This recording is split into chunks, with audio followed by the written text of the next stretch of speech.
अस्सलाम वालेकुम 3 क्लास। आज हम कर रहे हैं इस्लामियत का काम। उन्वान है हमारा कुरान मजीद। सबसे पहले हम इसकी पढ़ाई करेंगे। कुरान मजीद अल्लाह ताला की आखिरी किताब है जो आखिरी नबी हज़रत मोहम्मद सल्लल्लाहु अलैहि वसल्लम पर नाजिल हुई। जो कुरान मजीद है वो है आखिरी किताब, उसके बाद दुनिया में कोई और किताब नहीं आई जो हज़रत मोहम्मद सल्लल्लाहु अलैहि वसल्लम पर नाजिल हुई। ये किताब सब के लिए हदायत है। ये किताब सब के लिए क्या है? हदायत, यानी कि इसकी ये हमारे लिए रहनुमाई है, जिसलिए जो हमें सीधा रास्ता बताती है। इसमें कामयाब ज़िंदगी गुजारने का रास्ता बतलाया गया है। जो हमें अच्छे, यानी कि अगर हम अपनी कामयाब ज़िंदगी गुजारना चाहते हैं, जो उसके सारे तरीके हैं वो किस में है? वो कुरान मजीद में हमें बताया गया है।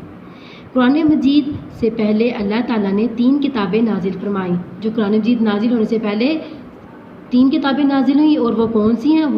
वो ये हैं तुरैत जो थी वो जो हज़रत मूसा अलैहिस्सलाम पर, ज़बूर हज़रत दाऊद अलैहिस्सलाम पर, और अंजील हज़रत ईसा अलैहिस्सलाम पर नाजिल हुई। ये थी 3 किताबें। और जो लास्ट किताब है कुरान मजीद वो थी वो जो हज़रत मोहम्मद सल्लल्लाहु अलैहि वसल्लम पर नाजिल हुई। ये हैं हमारी 4 मशहूर किताबें, तुरैत, ज़बूर, अंजील और कुरान मजीद। और कुरान मजीद के जो हमारे प्यारे नबी हज़रत मोहम्मद सल्लल्लाहु अलैहि वसल्लम ने कुरान मजीद की तिलावत के बारे में फरमाया कि जो कुरान मजीद की तिलावत है वो दुनिया में नूर है, जिसको जब हम कुरान मजीद को पढ़ते हैं उससे हमारा दिल नूर हो जाता है। और आखिरत में ज़ख़ीरा खैर सवाब है, यानी कि जो इसका ज़ख़ीरा, यानी कि इसकी बहुत ज़्यादा इसका सवाब हमें क़यामत की, जब रोज़े क़यामत होगा, इसका हमें बहुत ज़्यादा, जितना हम कुरान पाक पढ़ेंगे उतना ही हमें क़यामत वाले दिन इसका सवाब मिलेगा। और कुरान मजीद के बारे में और कुरान मजीद के अमल के बारे में हज़रत मोहम्मद सल्लल्लाहु अलैहि वसल्लम ने मज़ीद फरमाया। उन्होंने फरमाया कि जो शख्स कुरान मजीद को पढ़ेगा और इसके ऊपर अमल करेगा, और क़यामत का जब रोज़ होगा उस दिन उसके वालिदैन को एक ताज पहनाया जाएगा और जिसकी रोशनी बहुत ज़्यादा होगी।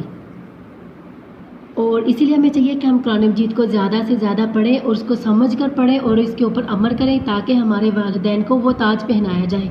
और कुरान मजीद की तिलावत के करने से पहले हमें कुछ बातें जो मद्देनज़र रखनी चाहिए, वो ये हैं कि हमें जब हम कुरान मजीद को पढ़ें बावज़ू हो, हमारा जिस्म, हमारे कपड़े, जो हमारा लिबास है वो साफ़ सुथरा हो, और जिस जगह पर हम कुरान मजीद को पढ़ रहे हैं वो जगह पाक होनी चाहिए, और हमें कुरान मजीद किबला की तरफ मुँह कर पढ़ना चाहिए। और कुरान मजीद पढ़ने से पहले हमें ताउज़ और तस्मिया पढ़ना चाहिए, और कुरान मजीद को हमें ठहर कर पढ़ना चाहिए ताकि हमें समझ भी आ जाए और हमारे दिल को सुकून भी मिले।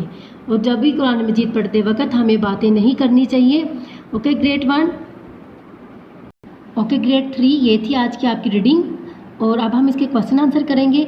सवालात के जवाब दें, कॉपी पर लिखें। ये जो आपको सवालात नज़र आ रही है आपने अपनी कॉपी पर लिखने हैं। फर्स्ट क्वेश्चन हमारा 4 मशहूर आसमानी किताबों के नाम लिखें। अभी मैंने आपको रीडिंग में भी बताया है, तुरैत, ज़बूर, अंजील, कुरान मजीद, ये है 4 मशहूर किताबें।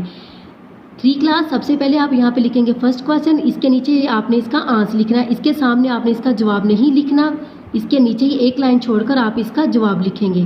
क्वेश्चन नंबर 2 है हमारा, कुरान मजीद क्यों नाजिल किया गया? कुरान मजीद लोगों की हदायत के लिए नाजिल किया गया। वो इसलिए नाजिल किया गया ताकि हमें ज़िंदगी गुजारने का पता चले कि हमें ज़िंदगी कैसे गुजारनी है। कुरान मजीद की तिलावत के बारे में हजूर सल्लल्लाहु अलैहि वसल्लम ने क्या फरमाया?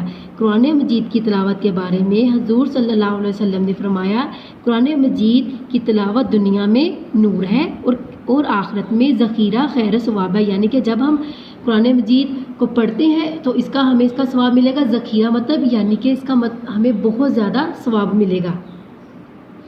कुरान मजीद पर अमल करने के बारे में आप सल्लल्लाहु अलैहि वसल्लम ने क्या फरमाया? जो शख्स कुरान मजीद पढ़े और इस पर अमल करे, इसके वालिदैन को क़यामत के दिन एक नूरानी ताज पहनाया जाएगा जिसकी रोशनी सूरज की रोशनी से भी ज़्यादा होगी। जैसा कि अभी मैंने आपको रीडिंग में भी बताया था कि जब हम कुरान मजीद को पढ़ते हैं, इस पर अमल करते हैं, और क़यामत के रोज़ जब होगा हमारे वालिदैन को सर के ऊपर एक ताज पहनाया जाएगा जिसकी रोशनी सूरज से ज़्यादा भी होगी। ओके ग्रेड 3, ये था आज का आपका IAS का काम। इसको आपने ऐसे ही अपनी नोटबुक्स के ऊपर इस क्वेश्चन को लिखना भी है और याद भी करना है। ओके, अल्लाह।